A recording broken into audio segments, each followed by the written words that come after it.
আসসালামু আলাইকুম সুপ্রিয় দর্শক, পদ্মা টিভি 24 এর পক্ষ থেকে আপনাদের সবাইকে আন্তরিক প্রীতি এবং শুভেচ্ছা জানাচ্ছি। প্রিয় দর্শক, বৈষম্য বিরোধী প্রেস ক্লাব এপিসি তৃণমূল টকশোতে আমরা আজকে যাকে যুক্ত করছি তিনি হচ্ছেন ফরিদপুর জেলার অন্যতম একজন নন্দিত মুখ, শহীদ প্রেসিডেন্ট জিয়াউর রহমানের অন্যতম একজন আদর্শের সৈনিক। প্রতিষ্ঠাকালীন সময় থেকে যিনি জাতীয়তাবাদীর আদর্শ ধারণ করে আজ পর্যন্ত রাজপথে নেতৃত্ব দিচ্ছেন। ফরিদপুর জেলা ছাত্রদলের প্রতিষ্ঠাতা সভাপতি হিসেবে যিনি দায়িত্ব পালন করেছিলেন, কেন্দ্রীয় ছাত্রদলের সহ সাংগঠনিক সম্পাদক হিসেবে যিনি দায়িত্ব পালন করেছিলেন, কেন্দ্রীয় নির্বাহী কমিটি জাতীয়তাবাদী দলের একজন সদস্য হিসেবে যিনি দায়িত্ব পালন করছেন, দীর্ঘ সময় জেলা বিএনপির সাধারণ সম্পাদক হিসেবে যার পথ চলা ছিল, অবশেষে যাকে ফরিদপুর জেলা বিএনপির সভাপতি হিসেবে দল দায়িত্ব দিয়েছে, ফরিদপুর ৩ সদর সংসদে আসনের নন্দিত মুখ হিসাবে যিনি একজন আইনবিদ হিসেবে আইন প্রণেতা হবার জন্য প্রত্যাশা করছেন এবং দলের কাছে আশাবাদী, সেই বিদগ্ধ আলোচক রাজনীতিক জনাব অ্যাডভোকেট সৈয়দ মোদাচ্ছের আলী ঈসা আজকের অনুষ্ঠানের আলোচক। প্রিয় দর্শক, অনুষ্ঠান কিন্তু কোনো প্রশ্ন যদি আপনারা করতে চান তাহলে স্ক্রলে দেখুন নম্বর কল করলে আমরা আজকের যিনি একজন তৃণমূল নেতৃত্বে রয়েছেন, শহীদ প্রেসিডেন্ট জিয়াউর রহমানের আদর্শ নিয়ে দীর্ঘ ৪৬ বছর যাবৎ রাজপথে আছেন, নেতৃত্বে আছেন, ত্যাগ তিতিক্ষার মাধ্যমে রাজনীতি করে যাচ্ছেন, তার কাছ থেকে আমরা বিশেষ করে বৃহত্তর ফরিদপুর অঞ্চলের কিছু ইতিহাস এবং ঐতিহ্য আপনাদের সামনে উপস্থাপন করতে যাচ্ছি। দর্শক, আপনারা আমাদের সাথে যুক্ত থাকুন। আমাদের সাথে যুক্ত হচ্ছেন জনাব অ্যাডভোকেট সৈয়দ মোদাচ্ছের আলী ঈসা। জি জনাব, আপনি এই দর্শকদেরকে জানাতেন দীর্ঘ সময় ধরে আপনার পথ চলা, এতগুলি বছর, প্রায় 4 যুগ আপনি রাজপথে আছেন। এই 4 যুগের পথ চলায় অনেক অভিজ্ঞতা হয়েছে, অনেক কিছু আপনি দেখেছেন, ইতিহাসের পরতে পরতে অনেক ঘটনা আপনার চোখের সামনে জাজ্বল্যমানভাবে ভাসছে। আপনি দর্শকদেরকে জানান যে এই নানা রেভলিউশনের, নানা পট পরিবর্তনে কেন আপনাকে জাতীয়তাবাদী আদর্শ আপনার ভালো লাগলো এবং কেন আপনি জাতীয়তাবাদী আদর্শ রাজনীতিতে যুক্ত হলেন? আসসালামু আলাইকুম প্রিয় দর্শকবৃন্দ, উপস্থিত আমার প্রিয় সহযোদ্ধা বন্ধুবর্গ, আসসালামু আলাইকুম। আমি শুরুতেই প্রথমত শ্রদ্ধা নিবেদন করি আমাদের প্রিয় নেতা, স্বাধীনতার ঘোষক শহীদ রাষ্ট্রপতি জিয়াউর রহমানের প্রতি, যিনি এদেশের স্বাধীনতা ঘোষণা পাঠ করে, স্বাধীনতা ঘোষণা দিয়ে দেশ ও জাতিকে একটি আলোর মুক্তির সুপথ দর্শন দিয়েছিলেন। তারই চেতনায় বাংলাদেশের 1971 সালের মহান মুক্তিযুদ্ধে সমস্ত রাজনৈতিক নেতৃবৃন্দ এবং শহীদ মুক্তিযোদ্ধাদের প্রতি শ্রদ্ধাশীল, 2 লক্ষ মা বোনের সম্ভ্রমের কারণে আমাদের এই মহান স্বাধীনতা অর্জন এবং বেঁচে থাকা সকল মুক্তিযোদ্ধাদের প্রতি জানাই সশ্রদ্ধা সালাম।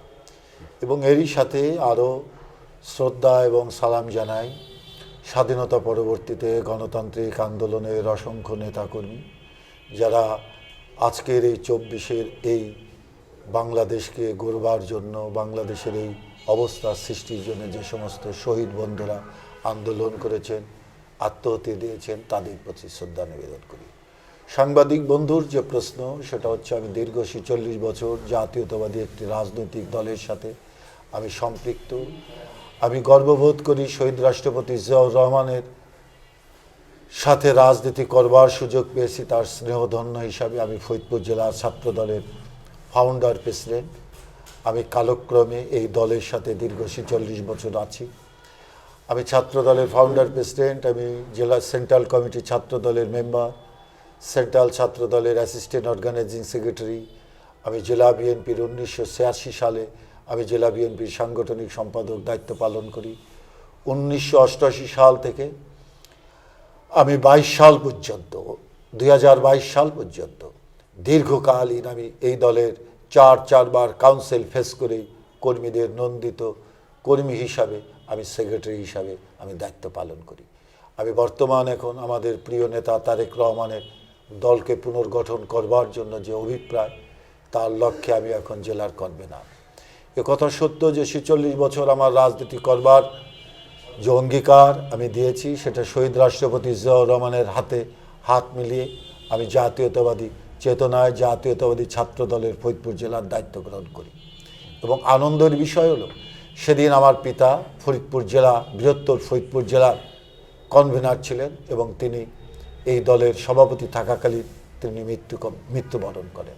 জি, একটি চমৎকার শেষ কথা যেটি, অর্থাৎ পিতা ছিলেন মূল দলের প্রতিষ্ঠাতা আহ্বায়ক, আর আপনি ছিলেন ছাত্র সংগঠনের প্রতিষ্ঠাতা সভাপতি। এই যে অপূর্ব সমন্বয়, পিতা এবং সন্তানের যে একটা মানে নেতৃত্বের একটা মিশ্রণ, এটি অন্যতম একটা বিরল দৃষ্টান্ত কিনা? হ্যাঁ, এটা কখনো কখনো যেন এটা যেমন বিরল ঘটনা, কখনো রাজনীতির মাঠে সমালোচনা। সেদিনের প্রেক্ষাপট 1978 সালের যে রাজনীতির প্রেক্ষাপট ছিল, সেই প্রেক্ষাপটে এই বৃহত্তর ফরিদপুরে তখন রাজনীতি করবার জন্য শহীদ রাষ্ট্রপতি জিয়াউর রহমান আমার পিতাকেই বেছে নিয়েছিলেন। এবং তখন জাতীয় পর্যায়ে নেতৃত্ব দিতেন জনাব কে এম ওবায়দুর রহমান সাহেব। এবং তখন ছাত্র সংগঠনটা একেবারে ছিল না, এবং তখন ছাত্রদের মধ্যে এই নেতৃত্ব দেওয়ার মতো তখন কোনো সংখ্যক নেতা ছিল না। আমি এর নেতৃত্বের দায়িত্ব গ্রহণ করি, কিন্তু আমার পিতা আমাকে কিন্তু এই কমিটি থেকে একবার বাদ দেওয়ার জন্য সুপারিশ করেছিল কেন্দ্রীয় কমিটির কাছে। কিন্তু জিয়াউর রহমান সাহেব নিজেই বলেছিলেন, আমার সাথে তার হাত মেলানোর পরে তিনি বলেছিলেন, না, পিতার সাথে পুত্র রাজনীতি করতে অসুবিধা নাই। সেই থেকেই আমি এই রাজনীতি করবার সুযোগটা পাই, এবং আমি সেই জন্যেই এখানে আমরা পিতা পুত্রে একসঙ্গে রাজনীতি করেছি। আমরা হয়তো সাংবাদিক বা অন্যান্য বন্ধুদের সামনে এভাবে খোলামেলা কথা হয় না বলে কখনোই কথাগুলো সমাজে আসে নাই। আজও যারা বিএনপি সৃষ্টি লগ্ন থেকে আছে তারা এই সমস্ত কাহিনী এগুলো জানে। তবে আমি যে কথাটা বলবো, যে সেদিন রাজনীতির প্রেক্ষাপটে বাংলাদেশকে গড়বার জন্য জিয়াউর রহমানের যে জাতীয়তাবাদী চেতনা, স্বাধীনতা উত্তরপর গণতন্ত্র, অর্থনৈতিক মুক্তি, সামাজিক ন্যায় বিচারের প্রশ্নে জিয়াউর রহমানের আদর্শিক একটি জাতীয়তাবাদী চেতনায় আমরা সেদিন উদ্বুদ্ধ হই, এবং বাংলাদেশের মুক্তিযুদ্ধের চেতনায় জিয়াউর রহমানের যে জাতীয় ঐক্য, সেই ঐক্য গড়বার প্রয়াসেই কিন্তু আমরা সেদিন তার দলে যোগ দিই। সেই কথাটিকে আমরা ধারণ করে আজও আমরা হিন্দু, মুসলিম, বৌদ্ধ, খ্রিস্টান সকলেই আমরা একটি চেতনায়, যে 71 সালের যে মুক্তিযুদ্ধের যে চেতনা, সেই চেতনায় এই দলে আমরা আছি এবং দলের নেতৃত্ব দেওয়ার সুযোগ পাচ্ছি বেগম জিয়া এবং তারেক জিয়ার স্নেহধন্য হিসাবে। জি, জাতীয়তাবাদ, মুক্তিযুদ্ধের চেতনা, এটার যদি আমরা পোস্টমর্টেম করি তাহলে দুটি জাতীয়তাবাদ এদেশের রাজনীতিতে সুপরিচিত। একটা হচ্ছে বাঙালি জাতীয়তাবাদ, একটা হচ্ছে বাংলাদেশি জাতীয়তাবাদ। একটা হচ্ছে মুক্তিযুদ্ধের চেতনা বা মুক্তিযুদ্ধের পক্ষের শক্তি, একটা হচ্ছে মুক্তিযুদ্ধের বিপক্ষের শক্তি। মুক্তিযুদ্ধের পক্ষের শক্তির আলোচনায় যখন থাকছে, তখন যদি মানচিত্রকে আমরা প্রত্যাশা করি, তাহলে অবশ্যই বাংলাদেশি বা বাংলাদেশের ভূখণ্ডের মধ্যের চেতনাবাদকেই মুক্তিযুদ্ধের চেতনাবাদ হিসেবে স্বীকৃতি দেওয়া উচিত। বা বাঙালি যখনই বলা হচ্ছে, তখন আসাম, ত্রিপুরা, মিজোরামকে এক করে দিয়ে, আমাদের সার্বভৌমত্বকে লীন করে দিয়ে, কাঁটাতাড়ের বেড়াকে উচ্ছেদ করে দিয়ে একটি বাঙালি জাতীয়তাবাদ ধারণ করিয়ে মুক্তিযুদ্ধের চেতনার কথা বলেও আসলে মুক্তিযুদ্ধের চেতনার বিরোধী কথাটি মানুষকে ঘোল খাইয়ে বুঝিয়ে এদেশে একটি রাজনৈতিক সংগঠন এ পর্যন্ত রাজনীতি করে গেছে। হ্যাঁ, দেখুন, এই প্রসঙ্গটায় আপনি যে কথা বলেছেন, এখানেই হচ্ছে আমাদের অপোজিশন, বিরোধী দলের সাথে আমাদের মতের পার্থক্যটা। আমরা যে 71 সালে যে ভূখণ্ডটি পেয়েছিলাম, যেটা 1947 সালের ভূখণ্ড, অর্থাৎ তখন নাম ছিল পূর্ব পাকিস্তান, এবং আমরা তখন বাঙালি বলেই আমাদের আন্দোলনটা ছিল পশ্চিমাদের বিরুদ্ধে। কিন্তু আমাদের এই ভূখণ্ডে তৎকালীন পূর্ব পাকিস্তানে পাহাড়ি বা অন্যান্য অঞ্চলের লোকরা, নিগোষ্ঠীরাও কিন্তু স্বাধীনতার পরে তারা কিন্তু সেখানে বিদ্রোহ করেছিল, যে বিদ্রোহের কারণে আমাদের প্রায় 80,000 সেনাবাহিনীকে আত্মহত্যা দিতে হয়েছিল। তারা কিন্তু দেখা গেছে 1973 সালে পার্লামেন্টের মেম্বার, তখন 1973 সালের পার্লামেন্টের মেম্বার কিন্তু চিটাগাংয়ের লোক এবং হিলট্যাক্সের লোক, তিনি কিন্তু প্রথম দাবি করেছিলেন যে আমরা বাঙালি নই এবং আমরা আমাদের অধিকার ফিরে চাই। তখন প্রধানমন্ত্রী তাকে কিন্তু ভৎসনা করেছিল এবং তাকে বলেছিল তোমরা বাঙালি হও, কিন্তু তারা সেদিন বাঙালি হতে চায় নাই। তারা কিন্তু আসামি এবং পাহাড়ি, তারা বাঙালি হতে চায় নাই। তারা এই স্বাধীনতার পক্ষে ছিল ঠিকই, কিন্তু তাদের জাতিসত্ত্বকে তারা বিনষ্ট করতে চায় নাই। কিন্তু পরবর্তীতে দেখা গেল 1973 সাল থেকে পরবর্তীতে তারা পাহাড়ি অঞ্চলের বিদ্রোহ, এবং সেই বিদ্রোহ সুদীর্ঘদিন চলল। জিয়াউর রহমান সাহেব 1975 সালের রাজনৈতিক পট পরিবর্তনের মধ্য দিয়ে এদেশে যখন 1978 সালে যে রাজনীতি সৃষ্টি করলেন, সেই রাজনীতিতে কে পাহাড়ি, কে নিগোষ্ঠী, কে হিন্দু, কে মুসলিম, এই আলোকে এটাকে বাদ দিয়ে সকলকেই বলা হলো যে আমরা আমাদের নতুন পরিচয় এই স্বাধীন বাংলাদেশের আমরা যারা রয়েছি জনগোষ্ঠী আমরা সকলেই বাংলাদেশি, কে বাঙালি আর কে পাহাড়ি, কে হিন্দু আর কে মুসলিম, এই বিভাজন আমাদের নয়। আমরা সকলেই মুক্তিযুদ্ধের চেতনায় আমরা সকলেই বাংলাদেশি। মুক্তিযুদ্ধের চেতনার কথা যদি বলা হয়, একটি স্লোগান নিয়ে ব্যাপক আলোচনা আছে, জয় বাংলা। যখনই জয় বাংলা বলা হয় আবারও সেই মুক্তিযুদ্ধের বিরোধী একটি স্লোগান হয়ে যায়, কারণ এপার বাংলা ওপার বাংলাকে লীন করে দেওয়া বা সার্বভৌমত্বের বিরুদ্ধে চলে যায় এই স্লোগানটি। সেক্ষেত্রে বাংলাদেশি জাতীয়তাবাদ ধারণকারীদের স্লোগানটি জয় বাংলাদেশ হবে কিনা, যারা মুক্তিযুদ্ধের কথা বলছে তারা জয় বাংলাদেশ যদি বলতো তাহলে সঠিক মুক্তিযুদ্ধের চেতনা হতে কিনা, সেক্ষেত্রে আমাদেরকেও এই ধরনের ঘোল খাইয়ে যাওয়া হয়েছে কিনা আমাদের বাঙালি জাতিদেরকে। দেখুন, আপনি একটা বড় কোশ্চেন অ্যারাইজ করেছেন, যেটা স্বাধীনতার দীর্ঘ 54 বছর পরে এ কথাটাও আজকে নতুনভাবে আমাদের শুনতে হচ্ছে। এটা ঠিক বোধহয় এভাবে না।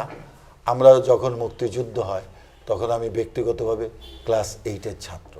আমার বড় ভাই বা আমার পিতা তখন বাম সংগঠন করতেন, এবং আমরা যে কথাটা ইতিহাসের পাতায় বা আমাদের দেখা যে জিনিসটা শুনেছি এবং দেখেছি, 1969 বা 70-এর গণ আন্দোলনে জয় বাংলার স্লোগান ছিল, স্বাধীনতা যুদ্ধের সময় জয় বাংলার স্লোগান ছিল।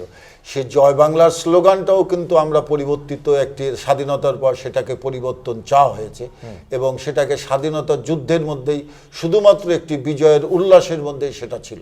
এবং সেদিনের আন্দোলনের প্রশ্নে এই পূর্ব বাংলার বা পূর্ব পাকিস্তানের বাঙালিকে ঐক্য করবার জন্যই একটি স্রোতধারার একটি স্লোগান। এটাকে জাতীয় পর্যায়ে কিন্তু স্বাধীনতার পর এটাকে মেনে নেওয়া হয় নাই। আপনি যে প্রশ্নটা করেছেন, জয় বাংলা স্লোগানে বাংলার যে ইতিহাস সেটা 47-এর আগে যদি আমরা যাই, সেই বাংলা তো আমরা 47 সালে আমাদের পাকিস্তান সেপারেশনের সময়, সেটা হচ্ছে যতদূর আমার দেশ বাংলা ততদূর আমার বাংলাদেশ, আমরা বাঙালিও না। হ্যাঁ, আমরা বাঙালিও না। সে অর্থে আমরা তো স্বাধীনতা আমরা সেখানে যাইনি এবং সেটা আমাদের চেতনায় ছিল না। এবং 71 সালের আমাদের যে রণাঙ্গন বা আমাদের প্রবাসী সরকার এবং আমাদের তখন যে মানচিত্র ছিল স্বাধীন বাংলা স্বাধীনতা যুদ্ধের সময় বা স্বাধীনতা যুদ্ধের পরবর্তীতে 72 সাল পর্যন্ত, 73-এর সংবিধান মানে 72-এর সংবিধান রচিত হওয়ার পূর্ব অবস্থা পর্যন্ত, সেখানেও যে আমাদের মানচিত্র আমাদের ছিল আমাদের জাতীয় পতাকার মধ্যে, সেটা শুধুমাত্র আমাদের বাংলাদেশ। আমরা যুদ্ধটাই করেছি আমাদের শুধুমাত্র এই ভূখণ্ড পূর্ব 47-এর পূর্ব পাকিস্তানের জন্য। আমরা অখণ্ড বাংলার জন্য আমরা যুদ্ধ করি নাই এবং অখণ্ড বাংলার বিষয়টাও আমরা এখনো একমত নই। আমাদের জাতির কিছু ফাউন্ডার ফাদার্সরা রয়েছেন যারা আমাদের জাতি গঠন শুরু করেছেন 100 বছর পূর্ব থেকে। সেক্ষেত্রে এই সমস্ত জাতির ফাউন্ডারদের বা ফাউন্ডার ফাদার্সদের আমরা সামনে না আনতে পারার কারণে একটি জায়গায় গ্যাপ থেকে যাচ্ছে, যে জাতি গঠন হয় তার একজন ফাউন্ডার ফাদার থাকে। সেক্ষেত্রে হোসেন শহীদ সোহরাওয়ার্দীকে আমরা যদি ফাউন্ডার ফাদার্স হিসেবে সামনে রাখি, জনাব একে ফজলুল হককে যদি আমরা সামনে রাখি, শের সলিমুল্লাহকে আমরা যদি ফাউন্ডার ফাদার্স হিসেবে সামনে রাখি, মুসলিম জননেতা আব্দুল হামিদ খান ভাসানীকে যদি আমরা সামনে রাখি, শেখ মুজিবুর রহমানকেও স্বাধীনতা আন্দোলনের একটা ফ্লো তৈরি করার তাকেও যদি আমরা সামনে রাখি এবং মুক্তিযুদ্ধের চূড়ান্ত ঘোষণা দিয়ে মুক্তিযুদ্ধকে একেবারে নেতৃত্ব দেওয়ার কারণে শহীদ প্রেসিডেন্ট জিয়াউর রহমানকেও যদি আমরা ফাউন্ডার ফাদার্সের তালিকায় রাখি, এটি আসলে সঠিক এবং যুগোপযোগী হয় কিনা? কেননা আমাদের জাতির গঠন তো একজনের দ্বারা হয়নি, অনেকের সমন্বয় হয়েছে। একজন জাতির অনেকগুলি ফাউন্ডার ফাদার্স থাকতে পারে, অনেকগুলি পিতা থাকতে পারে কিনা, এক্ষেত্রে জনমতেরও একটি প্রয়োজন আবশ্যক আপনি মনে করেন কিনা? দেখেন, আপনি যে প্রশ্নটা করেছেন, পৃথিবীর অনেক রাষ্ট্রে জাতি গঠনের প্রশ্নে জাতীয় নেতা হিসাবে, জাতির জনক হিসাবে একাধিক অনেক দেশেই এরকম আছে। আমাদের 1947 সালের পরবর্তীতে জাতি গঠনের জন্য আমাদের হোসেন শহীদ সোহরাওয়ার্দী সাহেব যে গণতান্ত্রিক আন্দোলন, পাকিস্তানের স্বৈর শাসনের বিরুদ্ধে তার রাজনৈতিক নেতৃত্ব, আমাদের মৌলানা ভাসানী বলেন, শেখ মুজিবুর রহমান সাহেব বলেন, বা জাতীয় আমাদের এরকম জাতীয় পর্যায়ে অনেক নেতৃবৃন্দ আছে। আমাদের প্রিয় নেতা যে স্বাধীনতার ঘোষক শহীদ রাষ্ট্রপতি জিয়াউর রহমান সাহেব সহ অনেকে এরকম জাতীয় নেতা আছে। তাদেরকে জাতীয়ভাবে গ্রহণ করার প্রশ্নে বিএনপি 1991 কি 92 সালে একটি জাতীয় কনভেনশন হয়েছিল আমাদের দলে। সেখানে আমাদের জাতীয় কনভেনশনে পার্টির বিশেষ জাতীয় কাউন্সিলে, সেখানে জাতীয় পর্যায়ে আমরা এই সমস্ত জাতীয় নেতৃবৃন্দকে আমরা জাতীয় নেতা হিসাবেও সেখানে কিন্তু আমরা পার্টির কনভেনশনে তাদেরকে রিকগনাইজড করেছিলাম। এই জায়গাটি এখন পর্যন্ত মীমাংসিত সত্য না হবার কারণে এই গ্যাপ দিয়ে বারবার শেখ মুজিবুর রহমানকে জাতির পিতা করতে চাওয়ার অপচেষ্টা চালানো হয়েছে এবং আওয়ামী লীগ এই একক প্রচেষ্টার কারণে তারা তাদের ক্ষমতায়নে তাকে প্রতিষ্ঠিত করে, যখনই ক্ষমতা থেকে চলে যায় তার প্রচেষ্টা সব মুছে যায়। এই ক্ষেত্রে আওয়ামী লীগেরও একটি বিশেষ প্রাপ্তি হবে কিনা, যদি সবাইকে স্বীকৃতি দেয় তাহলে সবাই শেখ মুজিবুর রহমানকেও কিছু না কিছু স্বীকৃতি দেবে।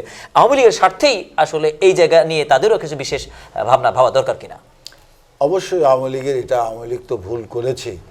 আওয়ামী লীগ যখন পার্লামেন্টে বিল নিয়ে এসেছে যে জাতির জনক হিসাবে শেখ মুজিবের নাম, সেখানে সেদিন তাদের চিন্তা করা উচিত ছিল যে জাতিকে এরকম একটা বিভ্রান্তিকর অবস্থায় বা শেখ মুজিবকে এরকম কোশ্চেনের মধ্যে ফেলানোটা তাদের ঠিক হয় নাই। সেদিন তারা যদি এই প্রশ্নটা, এই কনভেনশনটা সেদিন যদি করতো, যে রাজনৈতিক নেতৃবৃন্দদেরকে নিয়ে এদেশের সুশীল সমাজ নিয়ে যদি কনভেনশন হতো যে জাতি গঠনের জন্য যারা জাতীয় স্বাধীনতা যুদ্ধে জাতি গঠনের জন্য যারা নেতৃত্ব দিয়েছে তাদেরকে একই প্ল্যাটফর্মে আনতো, তাহলে হয়তো আজকের এই প্রশ্নগুলো আসতো না। শেখ মুজিবের স্বাধীনতা যুদ্ধে বা স্বাধীনতার আন্দোলনে গণমানুষের নেতৃত্ব দেওয়ার ক্ষেত্রে সেটাও এমন কোনো কলঙ্কিত কোনো বিষয় নয়। তিনিও তার যথেষ্ট অবদান রয়েছে, কিন্তু সেখানে অন্যান্যদের নাম না দেবার কারণে পর্যায়ক্রমে নিজেদের একচ্ছত্র একক ব্যক্তির নেতৃত্ব দিবার যে আজকে তারা শেখ মুজিবকেই প্রশ্নবিদ্ধ করে তুলেছে সাধারণ মানুষের কাছে। এবং যেটা খুব দেখলাম যে 2024-এর গণ আন্দোলনের মধ্য দিয়ে ছাত্র জনতার আন্দোলন, শেখ হাসিনার প্রতি তাদের অভিমান রাগ হওয়ার কারণে এবং তাদের প্রতি প্রতিশোধের মানসিকতায় শেখ মুজিবের মূর্তির উপরেও আমি দেখেছি খুব উলঙ্গ অবস্থায় অনেক লোকজনকে, এই ধরনের ছবি আমরা দেখেছি। এটা জাতির জন্য লজ্জাজনক, কিন্তু এটা সৃষ্টি করেছে শেখ হাসিনা। আজকে সে কারণেই আওয়ামী লীগের এই দুরবস্থা বলে আমি মনে করি। 7ই মার্চের প্রেক্ষাপট, টান উত্তেজনা, 10 লক্ষ মানুষ এসেছেন স্বাধীনতার ঘোষণা নেবেন, ঘোষণা না নিয়ে তারা বাড়িতে ফিরবেন না। জনাব শেখ মুজিবুর রহমান অনেক কথা বললেন, শেষ কথায় তিনি জয় বাংলার পরে পাকিস্তান জিন্দাবাদ বলে ঘোষণাটি শেষ করেন। তথ্যসূত্র আওয়ামী লীগের সাবেক একজন মন্ত্রী জনাব একে খন্দকার জীবদ্দশায় তিনি বলেও গেছেন, তার পুস্তকে তিনি লিখেও গেছেন। জনাব তাজউদ্দিন আহমেদের কন্যার পিতা এবং নেতার বইতে সেখানেও সবিশেষ উল্লেখ রয়েছে। আরও কয়েকদিন চলে গেল, 18 দিন পার হয়ে গেছে। 25শে মার্চের কালোরাত্রি দলের সাধারণ সম্পাদক গেলেন, একটি ঘোষণা দেন আমাদের মুক্তিযুদ্ধ চালাতে হবে। সেক্ষেত্রেও তিনি কার্পণ্য করলেন না। জাহাজে করে পাকিস্তান থেকে সেনা আনা হলো, এদেশের মানুষকে খামোশ করাতে হবে, খামোশ নীতির ভিত্তিতে জেনোসাইড চলল। টান উত্তেজনা, উই রিভোল্ট বলে শহীদ প্রেসিডেন্ট জিয়াউর রহমান যে ঘোষণাটি দিলেন এবং পরবর্তীতে আরেকটি রিকোয়েস্টের ভিত্তিতে তিনি 2টি ঘোষণা দিয়ে মুক্তিযুদ্ধকে ত্বরান্বিত করেন। এই ঘোষণার ইতিহাস নিয়ে নানা রকম কথা আছে, রাজপথে নানা রকম আলোচনা আছে। সঠিক ইতিহাসের অবমুক্তি 24-এর গণ আন্দোলনের ক্ষেত্রে যেটি আমরা পেলাম, সেক্ষেত্রে আগামীতে আমাদের শিক্ষার্থীরা কোন ইতিহাস নিয়ে আসলে বাঁচবে? দেখুন, আপনি যে প্রেক্ষাপটটা বললেন, আপনি অনেক সত্য কথার প্রেক্ষাপটই বলেছেন। স্বাধীনতার ঘোষণায় জিয়াউর রহমান সাহেবের নিয়ে আওয়ামী লীগ সবসময়ের জন্য অপপ্রচার সৃষ্টি করেছে এবং জাতির জন্য খুব লজ্জাজনক যে তারা জিয়াউর রহমান সাহেবকে এমনভাবে তারা সমালোচিত করেছে, কলঙ্কিত করতে চেয়েছে, যেটা জাতির জন্য আজ কলঙ্ক। আজকে জাতির কলঙ্ক না হয়ে সেটা আওয়ামী লীগের নিজের কলঙ্ক হয়েছে। জিয়াউর রহমান 1971 সালে যে স্বাধীনতার ঘোষণা দিয়েছিলেন, যে আই মেজর জিয়া, এটাই সঠিক এবং তিনি এই বক্তব্যটা, তার এই স্বাধীনতা ঘোষণাটাই সঠিক। এখানে আওয়ামী লীগ তাদের নিজেদের নেতৃত্বকে প্রতিষ্ঠিত করবার জন্য এবং তাদের 71 সালের যে দুর্বলতা, সেই দুর্বলতাকে ঢাকবার জন্যে তারা ওই প্রোপাগান্ডাটা চালায় যে সেদিন চিটাগাংয়ের নেতা, তাদের আওয়ামী লীগের প্রেসিডেন্টের মাধ্যমে জিয়াউর রহমান সাহেব ওই কথাটি বলতে চেয়েছে। কিন্তু আমার মনে হয় না এটা সঠিক, যদিও আমি তখন ছোট। ইতিহাসের পাতায় যতটুকু খুঁজে পেয়েছি সেটা জিয়াউর রহমান সাহেবের স্বাধীনতার ঘোষণাটাই সঠিক। 72-এ যিনি মহাহিরো, 10 জানুয়ারি তার আগমন উপলক্ষে যে ফুলগুধলি হলো, ফুলের শুভেচ্ছা, লাল গালিচার শুভেচ্ছা, তিনি যা হতে চান সব কিছুতে বাঙালি জাতির রাজি।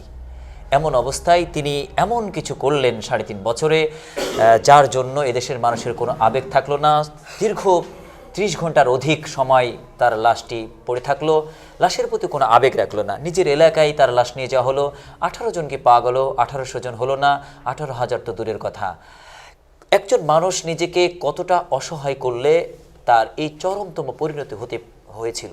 ইতিহাস তো সব কিছু সাক্ষ্য দেয় এবং মানুষের কর্মই মানুষকে এগিয়ে নিয়ে যায় এবং পিছিয়ে দেয়।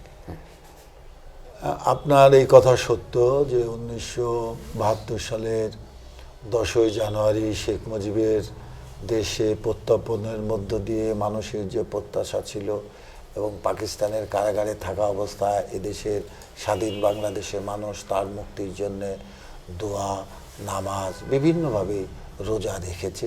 শেখ মুজিবের প্রতি তখন রাজনৈতিক নেতা হিসেবে বিশ্বাস এবং আস্থাটা ছিল। শেখ মুজিব এবং তার অনুষদরা যে 3.5 বছরের যে কর্মকাণ্ড করেছে, মানুষের সকল প্রত্যাশাকে ধ্বংস করেছে, যে গণতন্ত্রের জন্য, অর্থনৈতিক মুক্তির জন্য মানুষ জীবন দিয়েছে, নিজের সন্তানকে যে মা হারিয়েছে, স্বামী হারিয়েছে তার স্ত্রীকে, স্ত্রী হারিয়েছে তার স্বামীকে, সন্তান হারা মায়েদের বেদনা, বাবার বেদনা, ভাই বোনের বেদনা সকল কথা আশাহত করেছে শেখ মুজিবের শাসন আমল এবং শেখ মুজিবের কর্মকাণ্ড।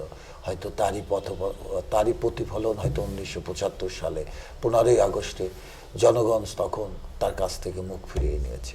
মীমাংসিত সত্য বলে একটি কথা আসছে, মীমাংসিত সত্য কি এটাই নয় 72 হিরো 75 জিরো, 72 বঙ্গবন্ধু 75 বঙ্গশত্রু, এটি স্বীকৃত কিনা? দেখুন, জনগণ তো সেটা ম্যান্ডেট দিয়ে প্রমাণ করেছে 1979 সালে। জিয়াউর রহমান সাহেব যখন এই ম্যান্ডেটটা নিতে এদেশের সংসদ নির্বাচন দিল, তখন সেদিন আওয়ামী লীগ নির্বাচনে অংশগ্রহণ করলো এবং যতদূর আমার খেয়াল আছে যে আমরা তো শুধু জিয়াউর রহমান সাহেবের দল বা আমাদের বিএনপি যে মেজরিটি পেয়েছে শুধু তাই নয়, মহা মেজরিটি, এবং এতটা যে 1970 সালের নির্বাচনের পার্সেন্টেজের চেয়েও মানুষ জিয়াউর রহমানের বিএনপির প্রতি আস্থাশীল এবং আওয়ামী লীগের মধ্যে তারা ভোট দিয়ে সেদিন প্রমাণ করেছে যে না, শেখ মুজিব অন্যায় করেছে, আওয়ামী লীগ অন্যায় করেছে, এবং সেজন্য জিয়াউর রহমানের দল, বিএনপির দল ধানের শীষকেই সেদিন বিজয় আসন করেছে। এটা তো জনগণের ম্যান্ডেট দিয়ে প্রমাণ হয়। 75 7 নভেম্বর উত্তেজনাময় একটি মুহূর্ত। ব্রিগেডিয়ার খালেদ মোশাররফ এবং KM শফিউল্লাহ মেজর জেনারেল, তাদের একটি উইং, আরেকটি উইং কর্নেল তাহেরের নেতৃত্বে জাসদ, মাঝখানে প্রতিবন্ধকতা, মেজর জেনারেল জিয়াউর রহমান তাকে অ্যারেস্ট করে রাখা হয়েছে। ছাত্র জনতা, সিপাহী জনতা এবার জীবন বরাদ্দ রাখলেন।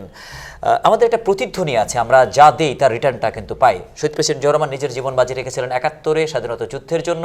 এবার লাখো জনতা তার জন্য জীবন বাজি রাখলো এবং তাকে মুক্ত করে এদেশের শাসনভার হিসেবে তাকে দায়িত্ব দিলেন। 5.5 বছরে তিনি 10,000 কিলোমিটার হেঁটে পুরো মানচিত্রটাকে পায়ের তলায় তিনি রেখে পরিশ্রম করে ঘাম ছোটানো রাজনীতিরও ইতিহাস দিয়ে I will make politics difficult politician মতো কঠিনতম কিছু ইতিহাস তৈরি করে দিয়ে তিনি এই পৃথিবী থেকে চরমতম একটি সুন্দর বিদায়ের গ্রহণের মাধ্যমে পৃথিবী থেকে চলে একটা ইতিহাস সৃষ্টি করে গেছেন। আপনার দেখা, আপনার অনুভূতিতে, আপনার চেতনায় শহীদ প্রেসিডেন্ট জিয়াউর রহমানের এই 5.5 বছরের দায়িত্ব পালন এবং নেতৃত্বের কিছু গুণাবলীর চিত্র। দেখুন, এই কথা একদম সত্য, দিব্য আলোকের ন্যায়। বাংলাদেশের মানুষ স্বাধীনতার পর যে হতাশা, দেশ ও জাতির লোকরা, সেখানে মুক্তির দিশারি হিসাবে শহীদ রাষ্ট্রপতি জিয়াউর রহমান তার 7ই নভেম্বরের সিপাহী জনতার বিপ্লবের মধ্য দিয়ে এদেশে ফিরে আসলেন। যে নেতাকে ভর করে, যে নেতার বক্তব্যে বা ঘোষণার মধ্য দিয়ে দেশের মুক্তিকামী মানুষ সেদিন আশ্রয় নিয়েছিল, যুদ্ধ করেছিল, তার স্বাধীনতার বিজয় ছিনে আনার পরে জিয়াউর রহমান তার কর্মে সেনাবাহিনীতেই ফিরে গেলেন।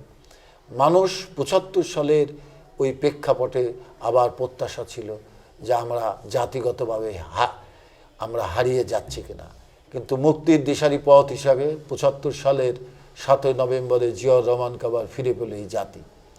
এবং সেই ফিরে পাওয়া এবং প্রত্যাশার সাথে জিয়াউর রহমান সেদিন জনতার ভাবনার সাথে, স্বাধীনতা মুক্তিযুদ্ধের চেতনার সাথে জিয়াউর রহমান সেদিন দেশ গড়বার জন্য এগিয়ে গেলেন।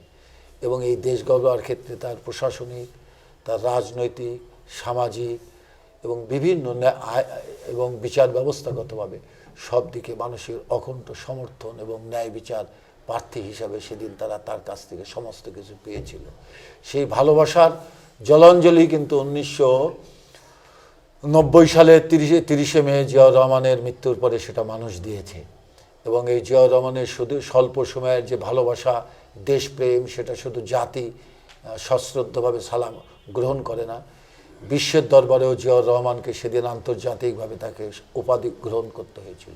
ইরাক ইরান যুদ্ধের যে মীমাংসার জন্য জিয়াউর রহমানের যে ভূমিকা, সে ভূমিকার জন্য আন্তর্জাতিকভাবে তিনি উপাধি পেয়েছিলেন।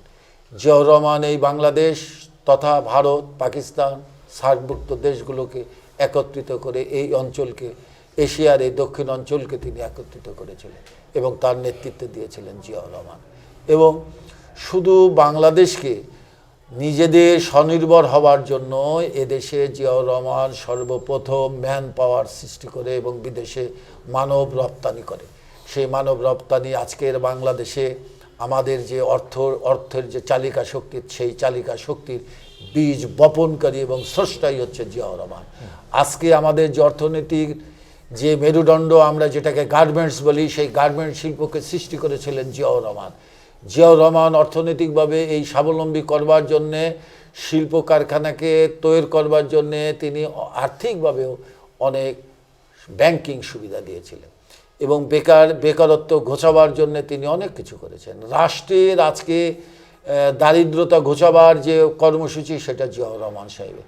জিয়াউর রহমানের স্বাস্থ্য উন্নয়নের ক্ষেত্রে আজকে দেশব্যাপী যে মেডিকেল কলেজ বা মেডিকেল বিশ্ববিদ্যালয় বা বিভিন্ন হসপিটাল, সেটা জিয়াউর রহমান সাহেবের উদ্যোগ এবং জিয়াউর রহমান সাহেবের কর্মসংস্থান।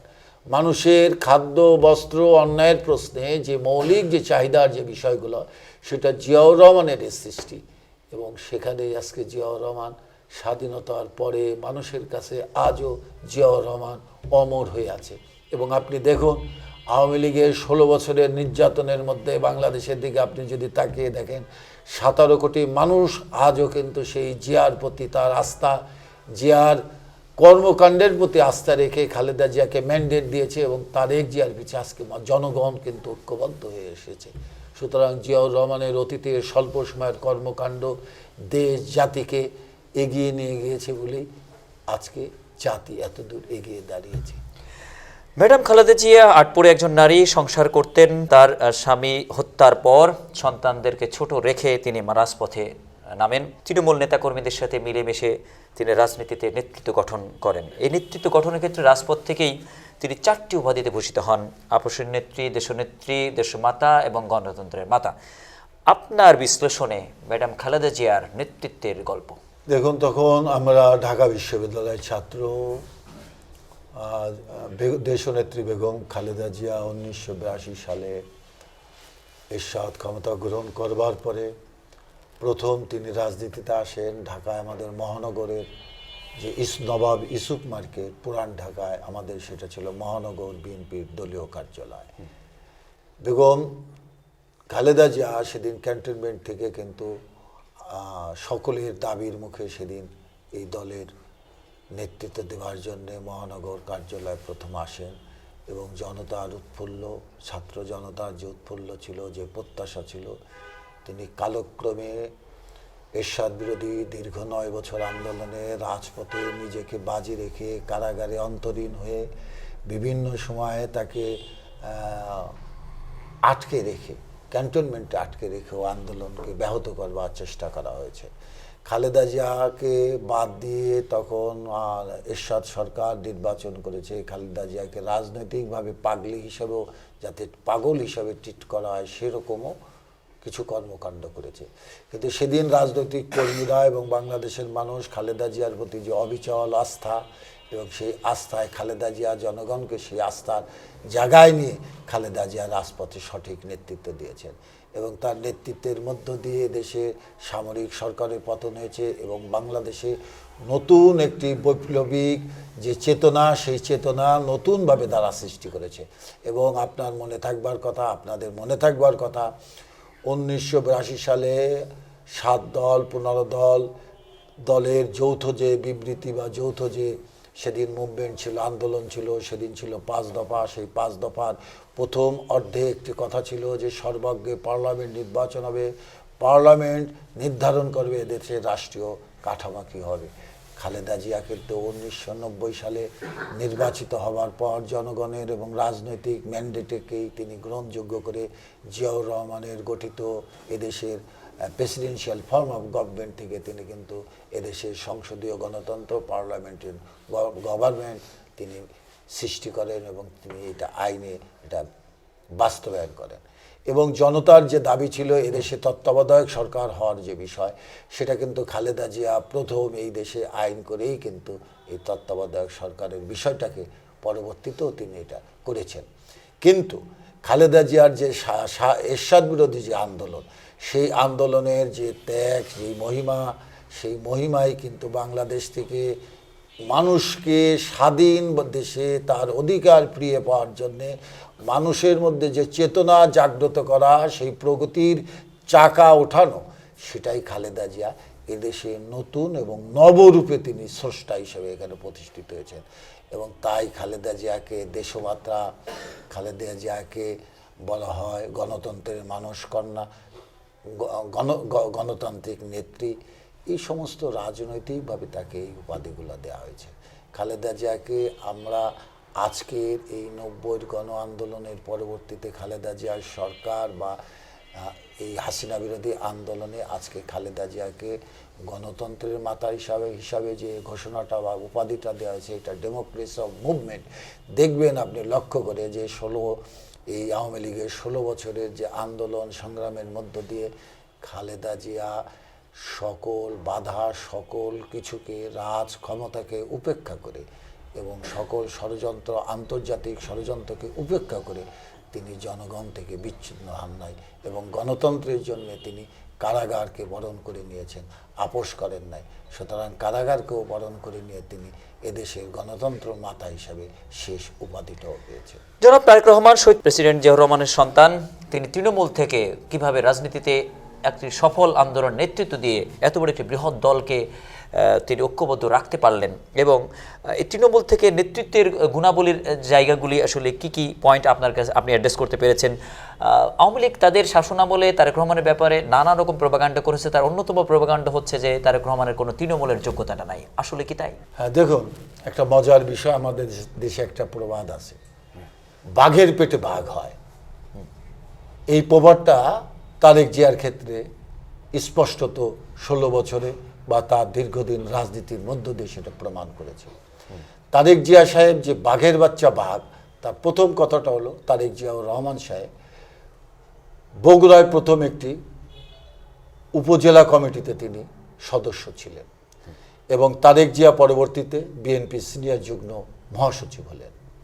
এবং যখন সিনিয়র যুগ্ম মহাসচিব হলেন তখন বিরোধী দল থেকে অনেক কথা বলা হতো, কিন্তু তারেক জিয়া সাহেব যখন পার্টির মহাসচিব, যখন সরকারের দায়িত্বশীল একটি বড় মন্ত্রণালয়, তখন পার্টির সমস্ত দায়িত্বটা তারেক সাহেব নিজে তার কাঁধে, নিজের সিনিয়র যুগ্ম মহাসচিব হিসাবে তার কাঁধেই স্পষ্টতা আসে।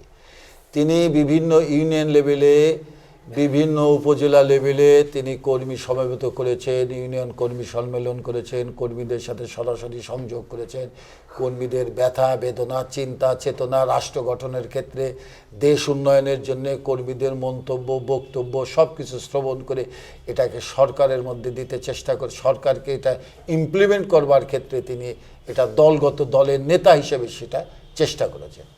এবং আফটার 1/11 তারেক সাহেবকে যে কলঙ্ক দিয়ে দেশের বাইরে পাঠানো হয়েছে, কিন্তু সেটা কর্মীরা কিন্তু সেই 1/11-এর পূর্ব অবস্থায় তারেক জিয়াকে যে নেতা হিসেবে সিনিয়র যুগ্ম মহাসচিব হিসাবে পেয়েছে এবং এই মাঠ পর্যায়ের নেতাকর্মীরাই সেদিন কিন্তু আমরা যারা তৃণমূলের ছিলাম, আমরা কিন্তু সেই কারণেই তারেক জিয়ার প্রতি অবিচল আস্থা রেখেই কিন্তু আমরা তারেক জিয়ার প্রতি সেই আফটার 1/11-এ সে দেশের বাইরে অনেক দূর দেশে থাকলেও কিন্তু সেই আস্থার থেকে এদেশের নেতা কর্মী এবং জনগণ সরে নাই।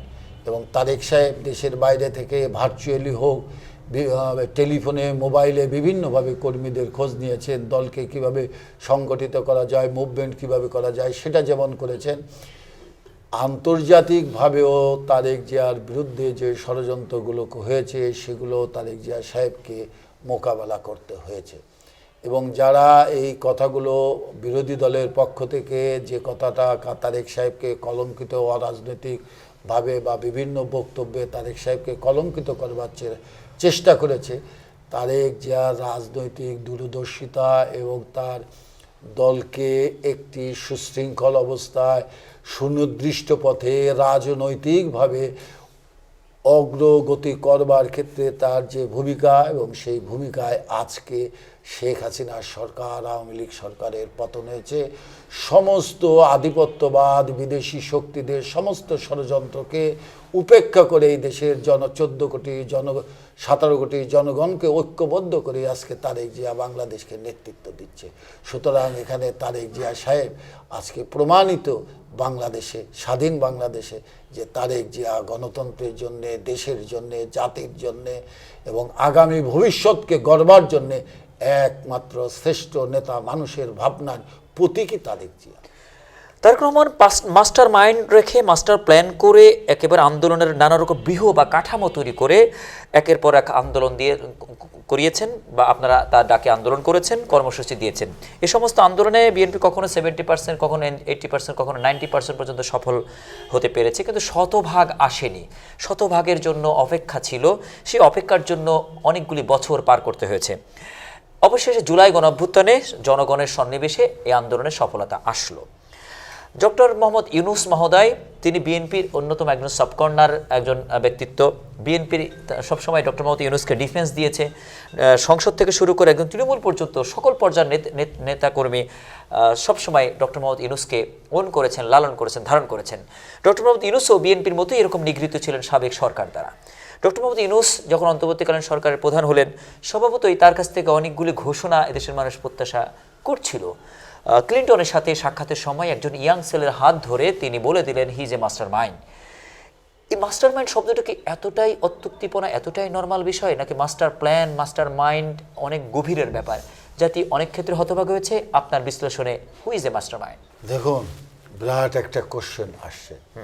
যেমন আমার 1971 সালে যদি আমি এরকম হিসাবটা করি যে মাস্টার মাইন্ডটা কি, আপনাকে আপনি যেমন গোড়াতে যে প্রশ্নটা করেছেন, একটা মাস্টার মাইন্ড হওয়ার ক্ষেত্রে তার গঠনের জন্য অনেক সময়ের পরিক্রমায় বিভিন্ন নেতৃত্ব, বিভিন্ন ভাবনা হয়। এবং এই বাংলাদেশ শুধু না, পৃথিবীর অন্যান্য দেশে, যে সমস্ত দেশে বড় বড় বিপ্লব হয়েছে, সেখানেও এরকম বিপ্লবীদের বিভিন্ন রকম প্ল্যান এবং মাস্টার প্ল্যান থাকে। বাংলাদেশে এই হাসিনা স্বৈরতন্ত্রের বিরুদ্ধে যে তারেক সাহেব যে রাজনৈতিকভাবে যেটা প্রকাশ্যে যে জিনিসটা করেছেন, এবং এর পিছে যে মাস্টার প্ল্যান বলেন, মাস্টার মাইন্ড বলেন, এটার মূল মাস্টার মাইন্ড হচ্ছে আমাদের নেতা তারেক রহমান সাহেব। কেননা রাজনীতিতে সবসময়ের জন্য সকল কথা, সকল ঘটনা প্রকাশ পায় না, অনেক কিছু পর্দার অন্তরালে থাকে। তারেক সাহেব আমাদেরকে যে 16 বছরে আমাদেরকে যে আমাদের সামনে যে সূর্য দেখিয়েছেন, যে প্রগতির যে কথা বলেছেন, আমাদের সেই সূর্যের প্রতি আমাদের একটা সুদৃষ্ট থাকবার কারণে আমরা 16 বছর অপেক্ষা করেছি, এবং আমরা আরও অপেক্ষা করতাম। কিন্তু তার এর মাঝে মাঝে তার যে বক্তব্য ছিল, সময় আসছে, পরিকল্পনা হচ্ছে, সরকার থাকবে না। এ কথাটা ঠিক যে মাস্টার মাইন্ড হিসাবে আমার দৃষ্টিতে ডক্টর ইউনূস সাহেব যাকে দেখিয়েছেন, যে ভাবনাটায় তিনি বলেছেন, উনি একটি জাতির সাথে প্রতারণা করেছেন বলে আমার বিশ্বাস। কারণ 16 বছরে ডক্টর ইউনূস সাহেব দেশের বাইরে ছিলেন। ইউনূস সাহেব তার মামলা মকদ্দমা হবার কারণে তিনি দেশে এসেছেন, এবং তিনি সরকারের কাছ থেকে, আওয়ামী লীগ সরকারের কাছ থেকে তিনি ক্ষতিগ্রস্ত হয়েছেন, এটা সত্য। কিন্তু তাকে এই মুহূর্তের জন্য প্রধান উপদেষ্টা করা হয়েছে, মানে তিনি মাস্টার মাইন্ড হিসাবে তাকে জাতিসংঘে একটি আমেরিকার প্রেসিডেন্টের সামনে যেভাবে তিনি একে উপস্থাপন করেছেন, এটা ডক্টর ইউনূস প্রধান উপদেষ্টা হিসাবে তিনি অন্যভাবে জাতিকে ব্ল্যাকমেল করে দিয়েছে। জাতিকে মুক্ত করার জন্যে, জাতিকে মুক্তি দেবার জন্যে এদেশের জাতীয় পর্যায়ে যতগুলো রাজনৈতিক দল এই স্বৈরতন্ত্রের বিরুদ্ধে ঐক্যবদ্ধ ছিল, তাদের সকলের কিন্তু নেতা আমাদের তারেক রহমান সাহেব। তারেক রহমান সাহেবের সাথে সকলেরই কথা হতো, এবং সকলেই তার পরামর্শ নিয়েছেন। তারেক সাহেবের রাজনীতির, প্রকাশ্যে রাজনীতির মধ্য দিয়ে আমাদেরকে, এই প্রকাশ্য রাজনীতির মধ্য দিয়ে তার যে হিসাব নিকাশ, সকলটাই রাজনৈতিক নেতাকর্মীর কাছে জানা ছিল না, কিন্তু তার কথায় এবং তার আকার ইঙ্গিতে সবসময় প্রকাশ পেয়েছে যে এর ডার্কেও আরেকটি খেলা হচ্ছে এবং হয়। সুতরাং আমরা মনে করি ডক্টর ইউনূস এই মুহূর্তের জন্য আমাদের কাছে, আমাদের সামনে জাতিকে যে বিভ্রান্তিকর কথা বলেছে, এটা তিনি বলেছেন, কিন্তু এটা সঠিক বলেছে বলে আমার কাছে মনে হয় না। এবং এই প্রশ্নেও আমাদের দেশে যে সমস্ত জাতীয় রাজনীতিতে রাজনৈতিক দলগুলো আছে, তারাও এই বিষয়টা কোশ্চেন করেছে এবং তাদের মধ্যে প্রশ্নে জেগেছে যে ডক্টর ইউনূস সাহেব এই কথাটা কেন বললেন এবং এই কথাটা বোধহয় সঠিক নয়। বহু সময় যাবত এদেশের মানুষ আর ভালোভাবে ভোট দিতে পারেনি। আমার ভোট আমি দেব, আমি ভোট দিয়ে এসে নির্বিঘ্নে বাসায় ঘুমাবো এবং আমার এমপি আমি নির্বাচন করব। দীর্ঘ আজ থেকে 18 বছর আগে যে শিশুটি জন্ম হয়েছিল, সে ছোট থেকেই বর্তমান পর্যন্ত দেখেনি যে সুন্দর উৎসবমুখর পরিবেশে ভোট হয়। সেক্ষেত্রেই এই সমস্ত ছাত্র জনতা কিন্তু জীবন দিয়েছে, বুকটা পেতে দিয়েছে। সে তার বন্ধুদেরকে জন্য একটা পৃথিবী রাখতে চেয়েছে, সে তার ভাইদের জন্য একটা পৃথিবী রাখতে চেয়েছে। আমি ভোটের অধিকারের জন্য লড়ছি, আমি হয়তো ফিরবো না, তবে তোমাদের একটা সুন্দর পৃথিবী দিয়ে যাব। সেক্ষেত্রে ত্রয়োদশ সংসদ নির্বাচনের একটি প্রেক্ষাপট চলছে। সারা দেশের নির্বাচনের জন্য দেশের মানুষ প্রত্যাশা করছে, ভোট দেওয়ার জন্য মানুষ আকাঙ্ক্ষিত অবস্থায় আছে। অন্তর্বর্তীকালীন সরকার নির্বাচন কমিশন ঘোষণা করেছে, নির্বাচন সংস্কারের কাজও চলছে। আগামী ত্রয়োদশ সংসদ নির্বাচনের হয়তো তফসিল আজ হোক কাল হোক একদিন হবে। ফরিদপুরে 4টি সংসদে আসন রয়েছে। আপনি যেহেতু ফরিদপুরের রাজনীতির জাতীয়তাবাদী আদর্শের একজন অভিভাবক, ফরিদপুরের 4টি সংসদে আসনকেই আপনারা উপহার দিতে পারবেন কিনা? ফরিদপুর 3 সংসদীয় আসনের আপনি একজন নন্দিত মুখ, দীর্ঘ সময়ের রাজপথের ত্যাগ তিতিকার পুরস্কার স্বরূপ আপনাকে দল মনোনয়ন করবে কিনা, আপনার কি প্রত্যয় এবং প্রত্যাশা রয়েছে?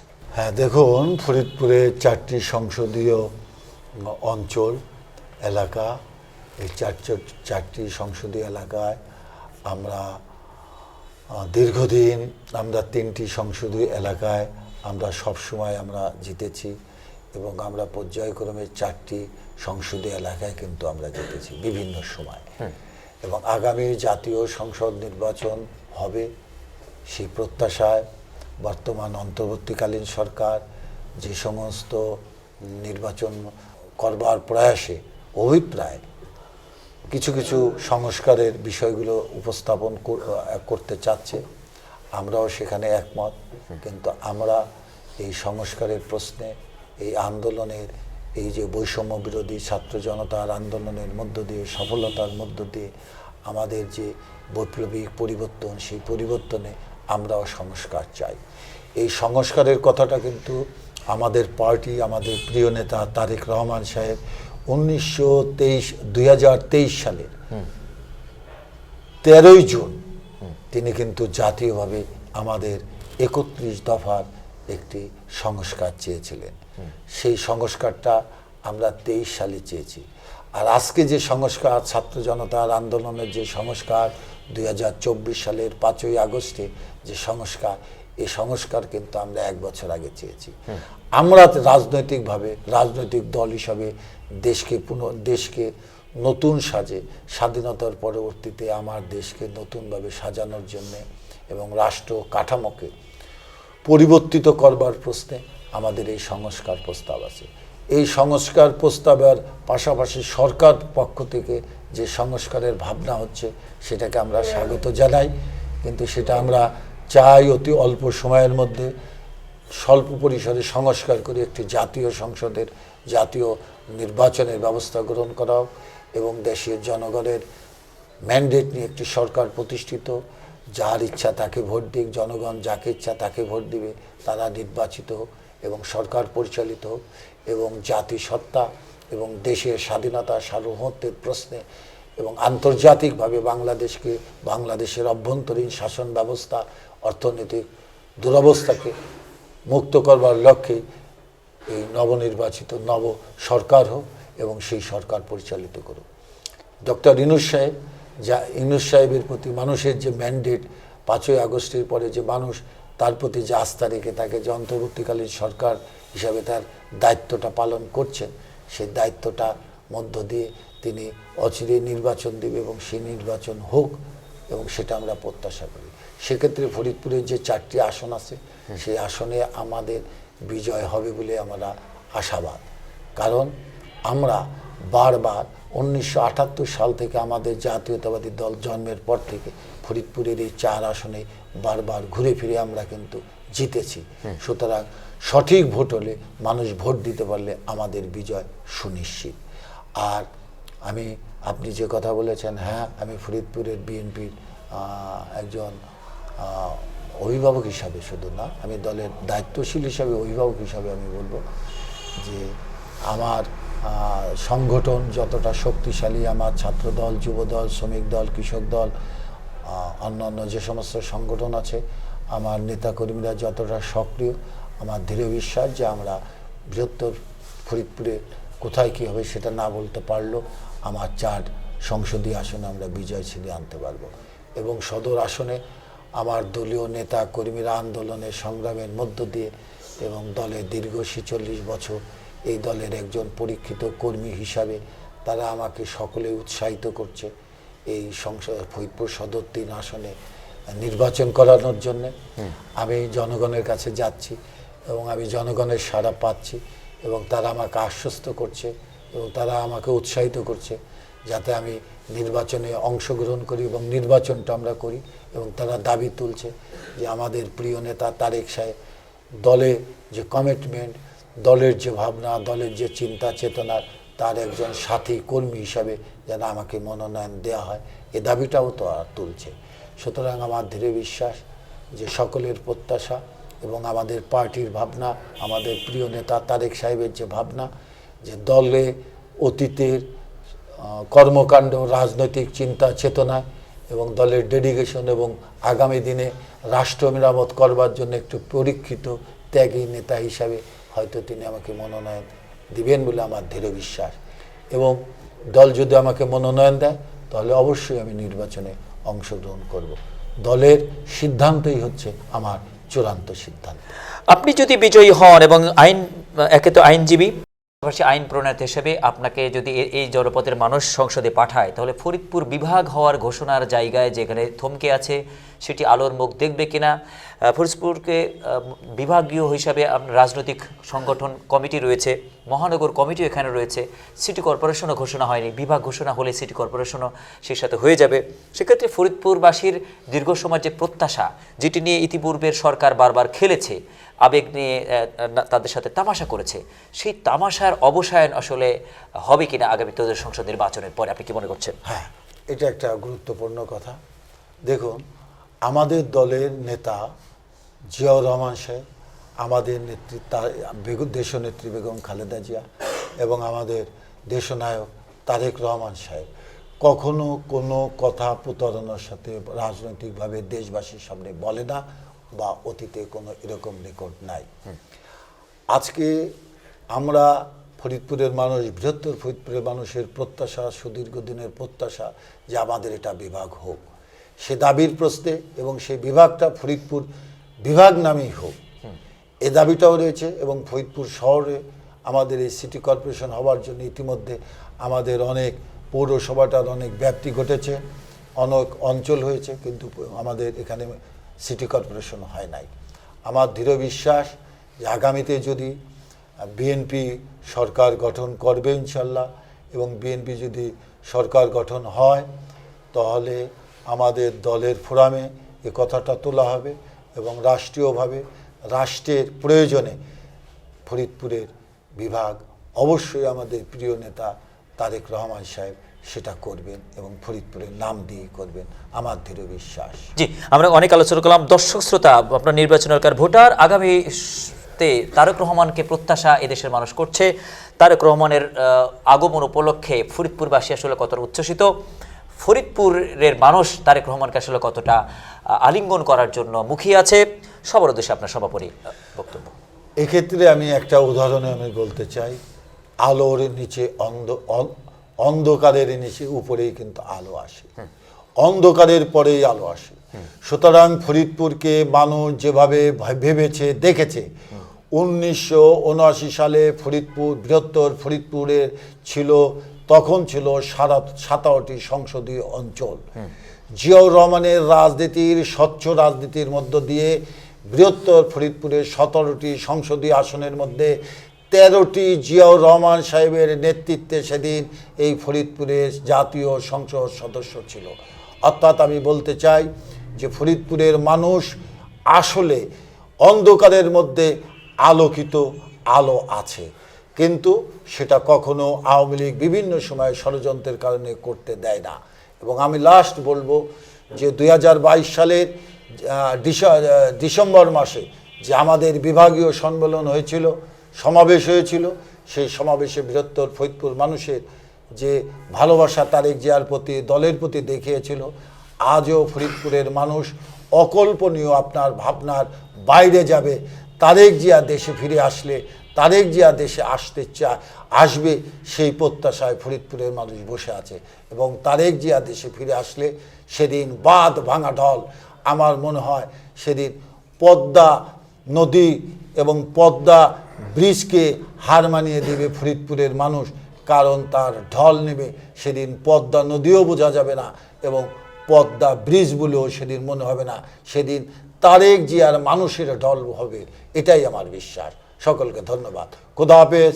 বাংলাদেশ জিন্দাবাদ, বাংলাদেশ জাতীয়তাবাদী দল জিন্দাবাদ, দেশনেত্রী খালেদা জিয়া জিন্দাবাদ, তারেক রহমান জিন্দাবাদ জিন্দাবাদ। জি, আপনাকে আমাদের সাথে যুক্ত থাকার জন্য ধন্যবাদ জানাচ্ছি। প্রিয় দর্শক, এতক্ষণ যুক্ত ছিলেন শহীদ প্রেসিডেন্ট জিয়াউর রহমান আদর্শ নিয়ে দীর্ঘ সময় যে তিনি ধারণ করেছেন, লালন করেছেন, রাজনৈতিক অভিজ্ঞতা থেকে, অভিক্ষা থেকে, রাজনৈতিকের প্রতিটা মুহূর্তের প্রতিক্ষণ থেকে যে তিনি অনুক্ষণীয় চেতনা দিয়ে যে শিষ্টাচার ধারণ করেছেন, লালন করতে পেরেছেন, তার কিছু ফলগু ধারা আমরা আজকের তার কথা থেকে শুনতে পারলাম, জানতে পারলাম।